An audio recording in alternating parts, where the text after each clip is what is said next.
So I know in the past I've talked to you all about kind of how I would design my classroom environments to be like studio spaces. I might have mentioned it in a video a while back, or a number of videos a while back.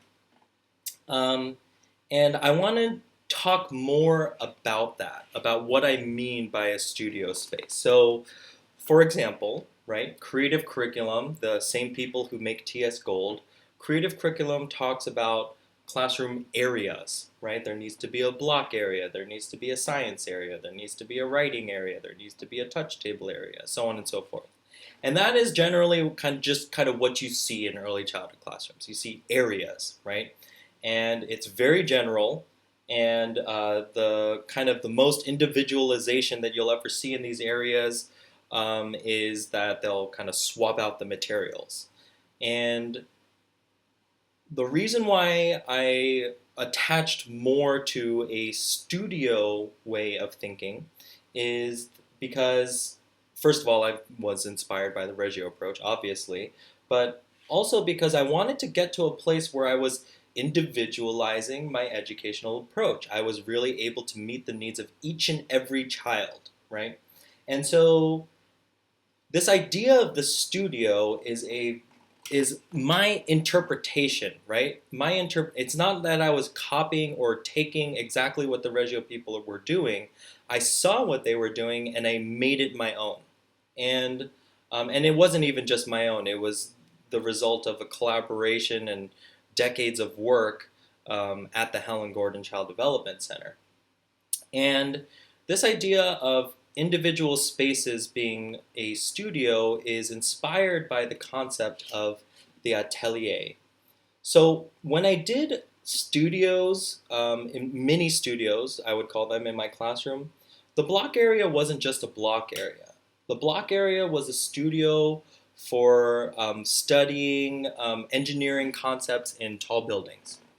Or the writing area was a studio in bookmaking.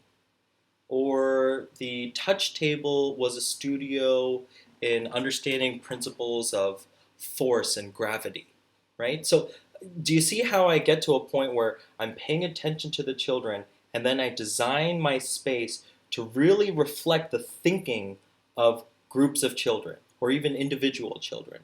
My favorite example is the monster studio that I did one year.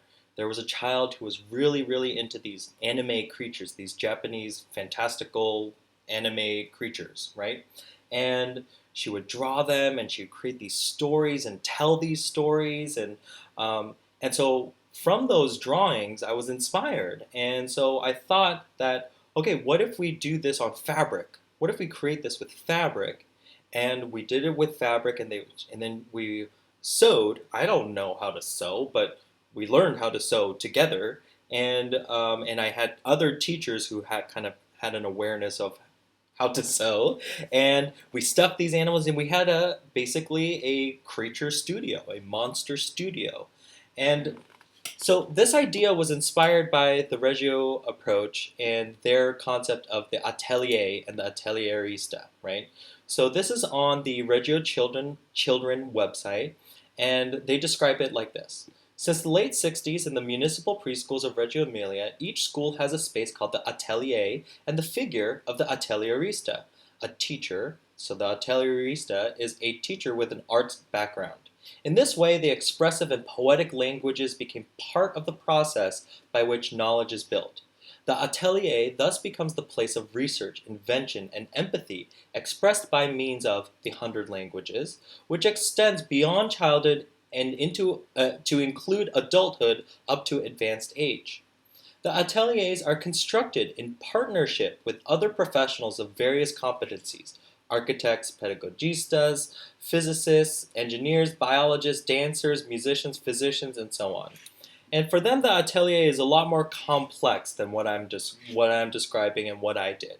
For them, it was this way to kind of bridge what has traditionally been the world of children to the world of the arts and sciences and having people who are bona fide professionals in whatever it is that they do, whether it's photography or biology or engineering or whatever, and bringing that into the classroom and having them work with the children, not as someone like a, you know how like in early childhood or even in public schools we have music teachers or PE teachers or dance teachers where the children get pulled out of whatever it is that they're doing to go do something else. That's not what they're talking about here. What they're talking about here is infusing and embedding and bringing all of those ideas and even creating a physical space in the school where the children would kind of work on that. Now, yes, sometimes children will get pulled out of the kind of the general classroom to work in the atelier, but the atelier project that they were working on, what they were working on was, again, like I said, infused and embedded into whatever else was going on in the school. All of it was connected. They all, and yeah, so that's how they kind of viewed the atelier. So there's more here. So when they so in Reggio, when they kind of describe their ateliers, they're looking at some really advanced, deep, complex ideas with the young children. So here's an example of the ray of light atelier, digital landscapes, living organisms, from wave to wave, atelier of water and energy. Oh my gosh, I want to know what that's all about, right? So they have all these different ateliers that they've done, right? And so I wanted to show this to you because it just shows a lot more images of other interpretations of the atelier, right? The Reggio people, they're doing something very specific over there. But I want to kind of show some other interpretations of what other people have done with the concept of atelier. So for instance, when I talk about interpretation, for me, the atelier is an idea as much as it is a place, right? It's a way of being, right? It's a way of teaching. So as an atelier, as someone who believes in the atelier or studio style teaching, studio is just a loose translation for atelier. I'm looking for ways to bring in real world ideas, real world materials, and infusing that and bringing that into the classroom, into smaller spaces. But here's some other ways that we see here. So this website defines it as a place where children can experiment and create with many different types of media. That's not how I thought of it, but that's how this person thought of it, right? So you see that there are many kinds of media here. There's paint, there's paper, there's natural materials, there's some recycled and repurposed materials down there, clay, wire, paint, pens, pencil, paper, beads, shells, and a variety of recycled natural materials. Here's another example of an atelier, and another. This one looks pretty specific, actually. Like it looks like they're working on a very kind of specific project, or maybe just two projects, right? I love this quote here because doesn't this just scream "come paint"? Because that's something that we've kind of mentioned when we've talked about provocations. Is this idea that another way to describe a provocation is invitation. That when the materials are laid out, for instance, materials laid out in this way, invite children to behave in or to act in a certain way when they're using these materials. They're sorting, or they're placing, or they're collecting, right? And this is kind of saying, yeah, paint, be messy, go, go for it. You know, be big with your motions, right? That's how I would feel if I was kind of in that space. So on and so forth. So here are some. So you see here, right? Like it challenges the conventions of like what is an early childhood material. These are like bona fide easels here, and you see the way that they're kind of using color and you know, they're using it in these very intentional ways. Here's another website here. This is a beautiful poem. I'm gonna link it for you guys. but I just wanted to kind of scan through the images here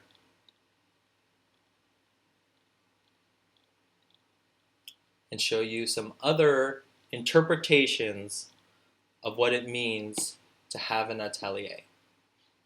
So why am I showing this to you?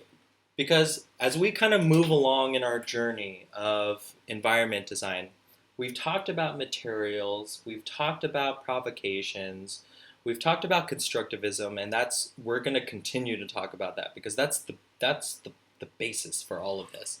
But I also wanted to introduce you to the idea or concept of the atelier, or what I call the studio, to think about where in your classroom might you build a studio. If you think of it the way I do, as an idea more than it is a place, then I'm thinking of multiple studio spaces, not just one. You can take the concept of the atelier and do something like this, where it's a place where many ideas can be explored all at once, right? Many ideas can be explored all at once. This is still telling, when we're talking about invitations, what is this inviting the children to do? In my mind, my analysis of this is come make, be creative. You can create anything. You have lots of different possibilities here, right? Same thing here, same idea here. Whereas this gets a little more kind of like focused on a specific idea or a specific project idea. So make it your own, right? But be intentional about it. Like what is it that you're leading towards, and what kind of a studio space are you trying to design? Um, this concept is something that really helped me to kind of redefine how I thought about um, classroom environments and spaces. Good night.